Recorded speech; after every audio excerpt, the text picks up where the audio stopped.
Shabbat Shalom, everyone. 4 months is a long time to be away. In 26 years of serving this congregation, it is by far the longest period that I have spent away from Beth A. And since returning, many of you have asked the same question: New Rabbi, how was your sabbatical? It's a fair question, but I've discovered that it's not an easy one to answer, because it wasn't really one experience. It was several journeys altogether. It was a journey into understanding service and leadership during my time as chaplain in residence at the FBI Academy in Quantico.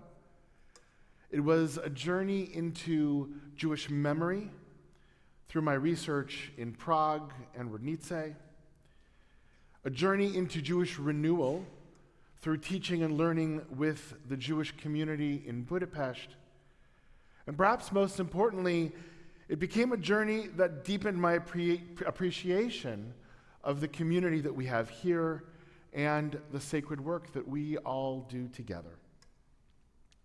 As I thought about how to mark this return, I was drawn into this week's Parsha, because Parasha B'ha A is also about people making a journey. For nearly a year, the Israelites have remained at Sinai. They received Torah, they built the Mishkan, they learned what it means to become a nation, but now something changes. The cloud lifts, the camp begins to move, the journey begins. So let me share with you a bit about my journeys these past 4 months and what I learned.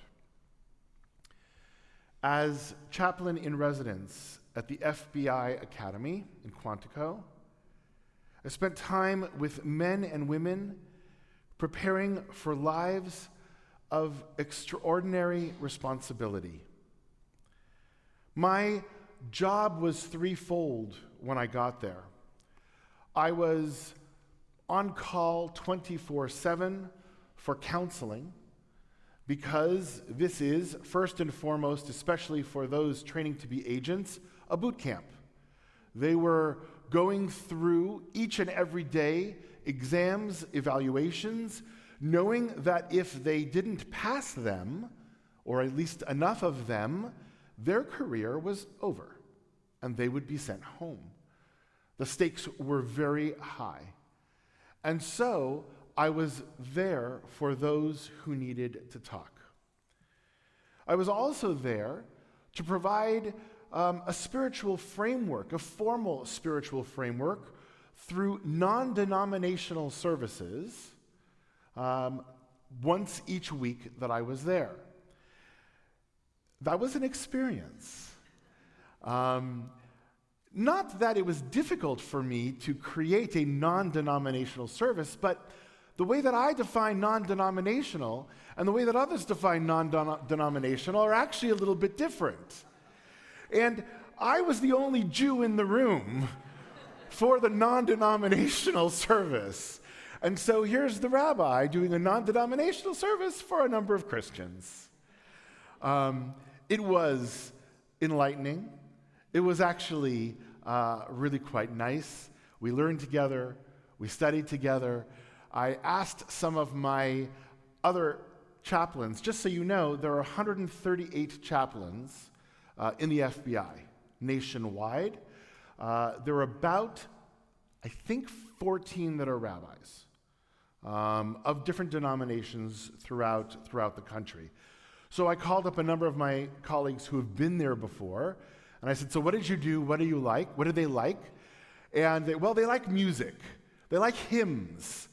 Well, okay, hymns are not necessarily what I know, certainly not Christian ones. And while one of my colleagues taught some Jewish music and Jewish songs, Hebrew songs, I didn't want to do that. So I leaned into the nigun. And it was just, I had to have, there was a chuckle as I'm looking at all of these non-Jewish people singing Hasidic nigunim.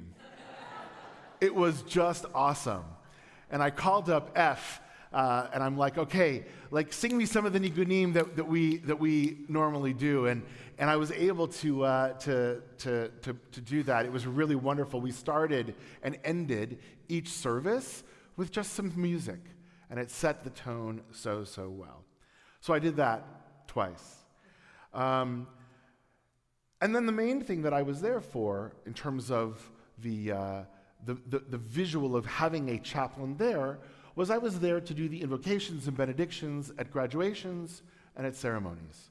And I actually had the opportunity of being involved in 3 different graduations and 1 ceremony. What I didn't know is that there are multiple groups of people at the FBI Academy in different programs all at the same time. And the agents are only one of those groups. There are actually 2 different groups of agents there all the time. There's the senior class and the junior class. The senior class was graduating my second week there. The junior class then was about halfway through their 5-month program. So once the senior class graduates, then a new junior class will come in, and they will now be the senior class to finish the last part of their training.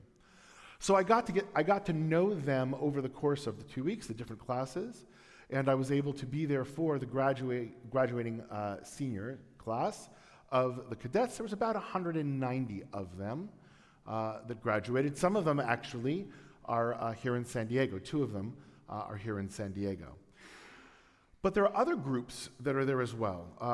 The National Academy was there. The National Academy is actually for law enforcement officers, not FBI, local and state law enforcement officers, usually the command staff, lieutenants, captains, who want to go and elevate their what they know and how they perform. And so they're there for 10 weeks. Intensive learning. They have a lot of physical training and stuff like that. Also, actually, at the end, they have a gauntlet obstacle course called the Yellow Brick Road. And if you survive, you actually get a yellow brick at the end that you can take. And if you walk into any police officer's office and you see that yellow brick, you know they not only have been at National Academy, but they went through the Yellow Brick Road and survived that. So the National Academy was there, and I got to do the graduation for that as well. There are also intelligence analysts that are there. They weren't graduating while I was there, but the people that were graduating were the forensic accountants. Now, these are people who are CPAs or have a background in accounting, and that is how they're trained, and they've been out in the private sector for a long time, and now they're actually spending time there to learn how to follow the money, right? And if you think about it, none of the jobs that the agents do, the cases that are built, can happen without these forensic accountants being able to make connections between people and follow the money and be able to then bring that so they can make a case. And so I was able to be there at the graduation for that as well. There are so many different groups that are going on. There is a laboratory there that is a building that is 4 or 5 stories tall, that they do all of their analysis work. They have built a town at the FBI Academy. It's called Hogan's Alley. I'm not sharing anything with you that you can't find on Wikipedia, so don't worry about that. But it's called Hogan's Alley, and Hogan's Alley has a bank, a nightclub, a movie theater, a hardware store, a motel with 2 levels, 4 houses that are between 2,000 and 2,700 square feet, and all of these things are just for training. And when you walk into Hogan's Alley, there's a sign that says, "Welcome to Hogan's Alley, active police training in process. You may be approached. If so, follow directions and play along." right? Because if you're walking through and an op is happening and they're going to treat you like you're part of what's going on there, right? So I got to watch them train. I was able I had the opportunity of sitting in on any class that I wanted to, or being part and observing any operation that was going on that I wanted to, and it was really incredible. Probably the most special for me, and not a lot of people get to do this, is while I was there, they happened to be giving out, they had an award ceremony, and they were giving out a Medal of Valor and Meritorious Achievement Awards to members of the HRT, which is the Hostage Rescue Team. This is a group of people that is super elite, and you actually don't have access to that part of the base. The chaplain from San Diego who was there before me, I said, "What do I need to know?" And he said to me, "When you're walking through this one area and you get to a black gate, even if it's open, don't go in. They don't like it." That's the HRT area, right? But because they were doing this, they needed a chaplain to be able to be there and do the invocation. And I was able to meet some of the bravest and most incredible people who literally anonymously do this work because nobody knows who they are, and nobody sees them train, and nobody sees it. They just do their work. And it was, that award ceremony was only for family, only for those people that were there, closed to everybody else, and that's what it was. And it was really special and really, really amazing. I'll share one more story and then I'll close on Quantico. For those who know law enforcement, and I'm assuming military is the same, most people are pretty insular. They don't open up so easily.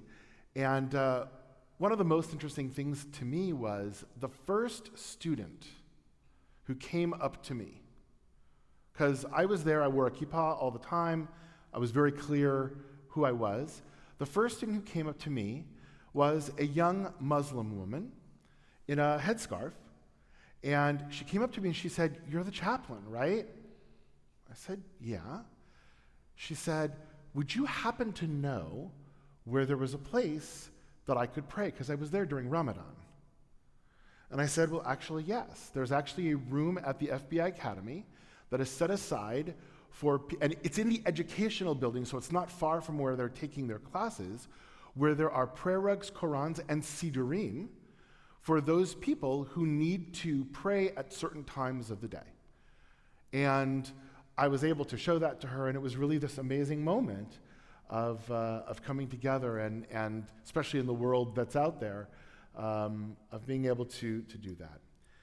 So what I discovered while I was there was people who have chosen professions that require them to step into difficult situations, and situations that most people spend their lives trying to avoid.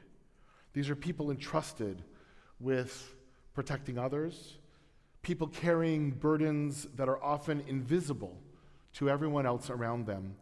And one of the greatest lessons of chaplaincy is learning that strength and burden often travel together. The stronger someone appears on the outside, the more likely it is that they're carrying within them a heavy burden. And that truth actually is reflected in this parsha as well, if we look at it, because at one point Moshe reaches a breaking point and says, "I can't carry this all by myself." Leadership carries weight, responsibility carries weight, service carries weight. And what struck me at Quantico was not simply the dedication of these men and women, but a recognition, and their recognition, part of what they learn there is that none of us are meant to carry those burdens alone. And the assumption that life is going to be challenging for them is, as we say in our world, muvan me'elav. We know that's what it's going to be. But they learn how to be part of a team, and they learn how to share that burden, and that's something that is quite powerful. And it reminds us of what we do here as a congregation. We rejoice together, we mourn together, we celebrate together. When life becomes heavy, we help one another bear the burden, and that lesson has traveled home with me. So if Quantico taught me about responsibility, then Prague and Rudnice taught me about memory. There is something that is profoundly moving to stand in a place where Jewish life once flourished. You walk streets where Jews once walked. You stand where families once gathered. You encounter traces of life and communities and dreams that once seemed permanent, and yet so much is gone. The Jewish community that once animated those ideas in Rodnice, where our Holocaust Torah comes from, has disappeared. And yet there are certain things that still remain. A building remains, the cemeteries remain, even some records we're finding remain, but the people no longer. And so my time in the Czech Republic was actually divided into two main and distinct goals. The first was to interact and engage with the Prague Museum. Because what we found out when we were there 3+ years ago was that they have quite a number of artifacts from Rudnice that nobody sees. They are completely hidden away in the archives because they have as many museums do. Anybody who's watched Night at the Museum, the Smithsonian, like most stuff is down below in the archives. It's not out on display. And so there are all these artifacts from Rudnice that nobody has seen, nobody has engaged with. And so I wanted to see if A, I could see some of these, and B, begin to interact with the curators of the Museum of Prague and develop a relationship, because as we start to build our exhibit for Rudnice, which is part of our plan, we want to be able to work with them and perhaps even in the future, if they're willing, share some of these artifacts and bring them and be able to display them and those sorts of things. And so I got to see artifacts that really nobody's seen before. I was actually paired with somebody whose focus is on the 3D artifacts. So a lot of artifacts in silver. And so I saw beautiful rimonim that may have actually been on our Holocaust Torah, we don't know, right? I saw a yad, I saw a chest plate, a Torah chest plate that was all incredibly, incredibly beautiful. And then as we were talking, he's like, yeah, well, we've got these, and we've got these Torah scrolls also. And I'm like, what? Yeah, we have some Torah scrolls. So I saw these first things on Tuesday, and I was leaving on Thursday, and the person who handles the Torah scrolls wasn't there on Tuesday. I said, can I come back? And we arranged for me to come back on Thursday morning. They have 3 klafim from another Rudnice Torah scroll that we had no idea. They were 3 klafim from the book of Bereshit. And so we took them out, we got to see them, and they were beautiful. They were clearly from the same Torah, written by the same hand and the same size and all of that. And it was really meaningful to be able to see these and engage in them. And even if nobody else sees them for a while, I feel like at least some eyes have now been on it. We've taken them out, we've looked at them, we've acknowledged their existence and their presence, and that's important. The other piece, and my goal of being there, was to deepen our relationship with Rudnice. And since our time there and following, and since the opportunity for the 11th and 12th graders to be there, we've created a very strong connection with one of the teachers in particular, an English teacher at the gymnasium, the high school that is there. And he's very engaged with us and very interested, he's not Jewish, very interested in learning and making sure that the story of the Jews of Rudnice continues to exist. And he has all of these great ideas that he's trying to get the mayor to agree to and things like that, and we'll see where that goes. But I spent a full day with him, traveling around Rudnice, walking through the streets, seeing the different parts. When we were there, we know that the new Jewish cemetery is where our wall is. The old Jewish cemetery, I don't know if you guys went to. You did. We didn't, because our focus was so much on the prayers in the new Jewish cemetery that we didn't have time to go to the other ones. So I spent some time in the old Jewish cemetery, and what we found out, and I don't know if you're aware, is there was actually a third older Jewish cemetery. The original area of the Jews in Rodnice was a completely different place, farther away from the river, kind of up on the hill, but that was much better territory and much better land, and the rulers of the place told the Jews they had to leave, and they built a monastery up there over that area, and actually over the cemetery. They were able to create, apparently, an area so that they didn't build directly on top of the cemetery, and the tombstones were brought into the old Jewish cemetery from there. But it's inside of this monastery, and the monastery is now dilapidated, and nobody's allowed in there. So while the tombstones aren't there, the bodies are actually still there. And so there are 3 different Jewish cemeteries in Rodnice, and I had no idea. It was something that I learned as we were sort of walking through all of that. One of the things that we've been waiting for, we knew it was in existence, or we knew it was happening, is they have now written a book on the history of Rodnice. It is this thick, hardcover, and yes, I had to carry it home on the plane, right? Inside of it is a huge chapter on the Jews of Rodnice. And so we are now working on getting that translated so that we can have that. Once that is translated, I will make sure that that gets sent out to all of the members of our congregation so that we can start to read and learn from that as well. So standing in Rodnice, once again, I found myself thinking about one of the Torah's most repeated commands: remember. Again and again, Judaism insists that memory is not passive, memory is sacred work. We remember not because we live in the past, we remember because our memory shapes the future. And every Jewish community that has disappeared leaves with us a question: what does it mean to ensure that the chain continues? So walking the streets of Rodnice, I realized anew that every Shabbat service is an act of remembrance. Every Torah reading from the scroll is an act of remembrance. Each one of our Hebrew school classes, every child learning a blessing, every family gathered around a Shabbat table, each one declares, we are still here, we will not forget, and our story continues.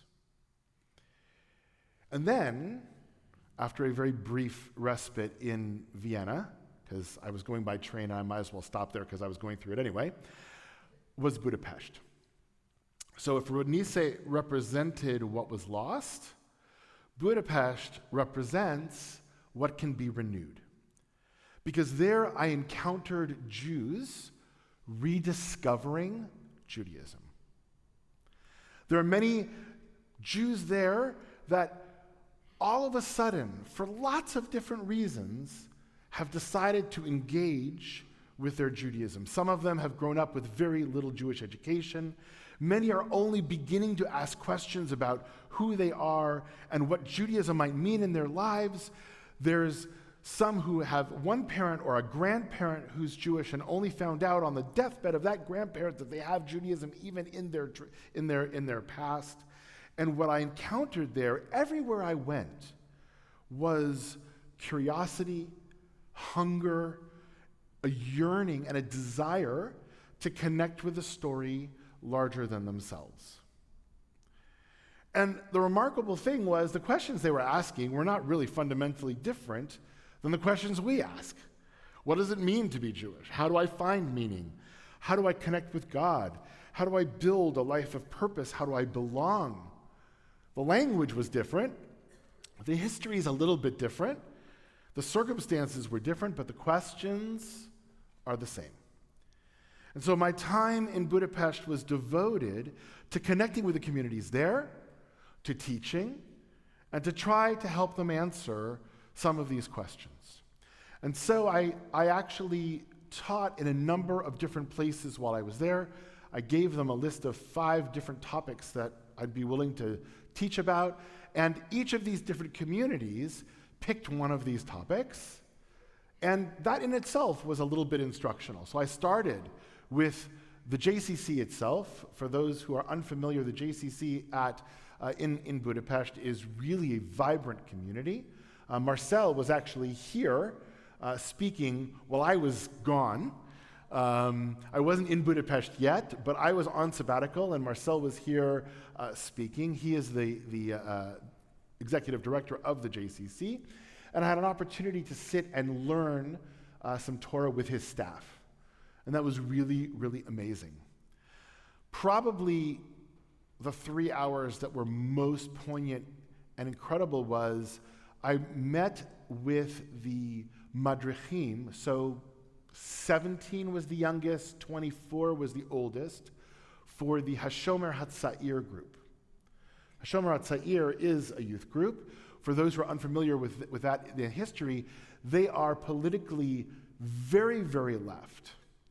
And so they were struggling being politically very, very left, and at the same time, very, very Zionist, especially in Europe.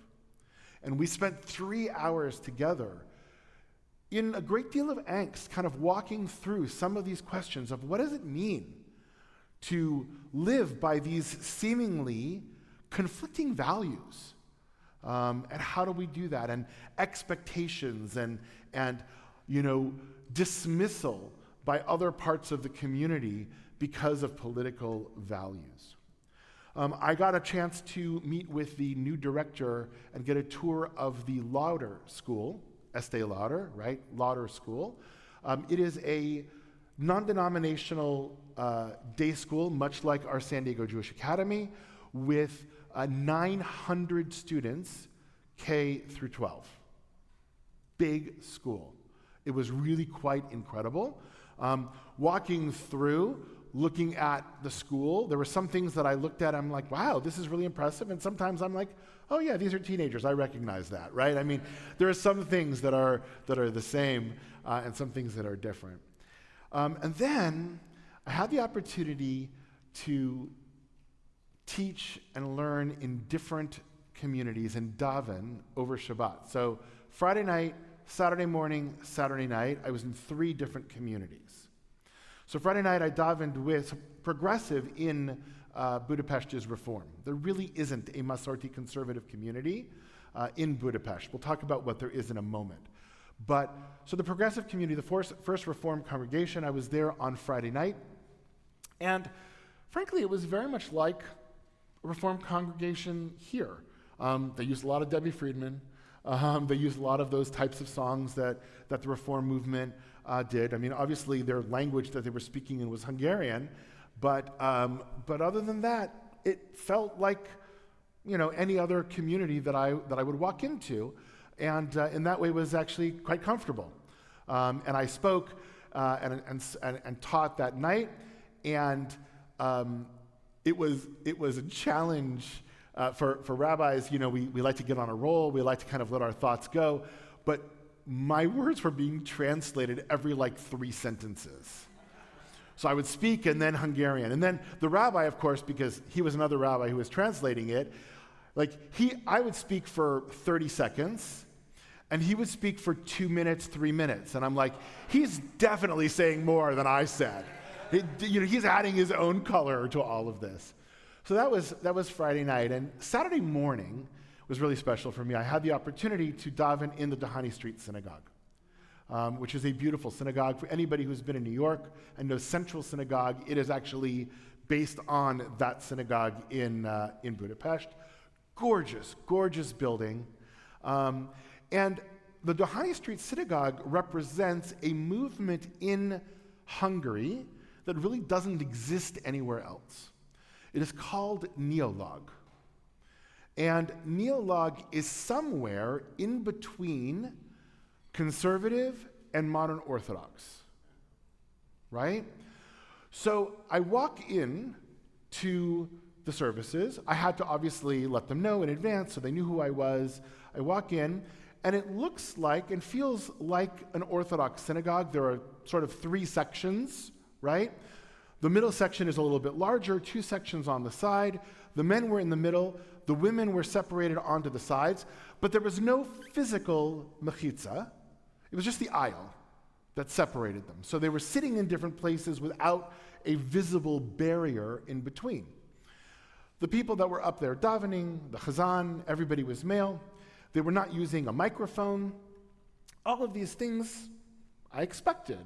When I sort of walk in, it looked like an Orthodox synagogue that I would walk into. And everything was moving. Well, then I got there at the beginning, and during Psukei de Zimra, the rabbi and the gabbai came up to me, and this is very much in the Orthodox mentality of how to do things. They said, welcome. We would love to honor you by having you do Haftorah for us. I said, thank you. No. I'm on sabbatical. And the rabbi's like, oh, okay, that's fine. So they gave me an aliyah, which was very, very nice, and I got a chance to do that, which for me was really quite special. But, so we're davening, we go through Shacharit. A little bit of a surprise that they do a Hechi Kedusha, which means they daven the Amidah like we do here. They don't do a full repetition. They do the first part out loud through the Kedusha, and then they continue on with the Amidah silently. So that surprised me a little bit. They did a full Torah reading, a full Kriya, so not the triennial like we do. So I'm trying to feel my way through this of when is it Orthodox and when is it conservative, and I'm starting to see why it's Neolog. But what really shocked me is we got to Ein Kamocha, the cantor got up there to sing, and the pipe organ started. Now, this is a pipe organ, that you have in all of these churches and things like that. It shocked me, right? I was not expecting that. And the pipe organ is playing along with the chazan. And afterwards, I asked, I'm like, okay, wait a second, you don't use microphones or whatever, but here you've got a pipe organ? That makes no sense. They actually have a non-Jewish woman who is the organist, and it's a coveted position that is handed down generationally in families, right? This woman and her mother and her grandmother all played organ for the Doheny Street Synagogue, right? It was really actually quite special. So the rest of the service was, kind of this mix between. The rabbi invited me to join them for Kiddush lunch, and it's not like here where everybody is invited. Apparently only people who know are invited, and all the tourists leave after that. So he's like, don't leave, come and join us. So I went back and sat down and had some wonderful cholent, and as we were sitting down, again, this is very much, I should have expected it. It's one of the first things I told Rabbi Ern when he first got here as well. The rabbi is like, so, introduced me to everybody. This is Rabbi Kornberg from San Diego, and maybe after we're all done, you could share some words of Torah with us.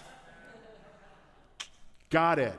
So in about 10 minutes, I put together a Dvar Torah, and afterwards he said, you'll be good after you get off of sabbatical. You're good to go back. So, and then Saturday night, I had the opportunity of davening with another progressive community, which was actually very heavily interested in LGBTQ issues. The rabbi, she's actually a rabbinical student. She's just finishing, and she is married to a trans man. So they are dealing with all sorts of different questions. And so I was able to actually learn and teach in each of these different communities. And it was really, really amazing. So, because the Jewish conversation continues in every generation, every Jew that enters that conversation comes from a little bit of a different place. Every Jew brings different experiences. We're all participating in that same story, and that's one of the things that I realized and recognized through all these different communities as the Hungarian Jewish community is trying to rediscover itself and renew itself. By the way, I also happened to be there politically. At the time, for those who are following world politics, you know that Orban, who was the prime minister of Hungary for 16 years, was defeated. And I was there the day that they switched. So Orban left and a new prime minister came in, and there was dancing in the streets all day. Like, you don't see that here in the United States. Like, everybody was out, and it was a big party. So the lesson of renewal was what I got from Budapest in a very, very powerful way. And it's going to be something that actually San Diego is going to be engaging with Budapest. I know that Debbie is going to be there with a number of people in September. I told them, I'm sorry I can't go. I have other things that are going on in September. But Debbie will be there for something called Judah Fest. Judah Fest in Budapest, right? And then I know that our mission trip that is going to be happening in 2027, in May of 2027, will have an extension afterwards to Budapest. So San Diego and Budapest are starting to build a really interesting relationship with one another. And for me, it was great to sort of set the stage a little bit for that and meet with all these rabbis and be able to start to talk and start to meet people. So service, memory, renewal. 3 different journeys, 3 different places, 3 reminders of what Jews carry. So returning to the Israelites in B'ha A, the clouds lifted, the people journeyed. They encountered challenges and disappointments, moments of inspiration, but the purpose of the journey was never merely movement. The purpose of our journey as Jews is transformation. Perhaps that's the purpose really of every journey. Not to see new places, but to return with new eyes. After 4 months away, I return grateful. I return grateful for those, Rabbi Ern, Gilad, other staff members, who led so capably in my absence. I didn't speak to Rabbi Ern when he had his aliyah because I knew I would be saying a word here, but I left here without a worry. And not many colleagues of ours can say that. I left here knowing that it wasn't going to be an issue, and everything would be just fine, and that was due to Rabbi Ern.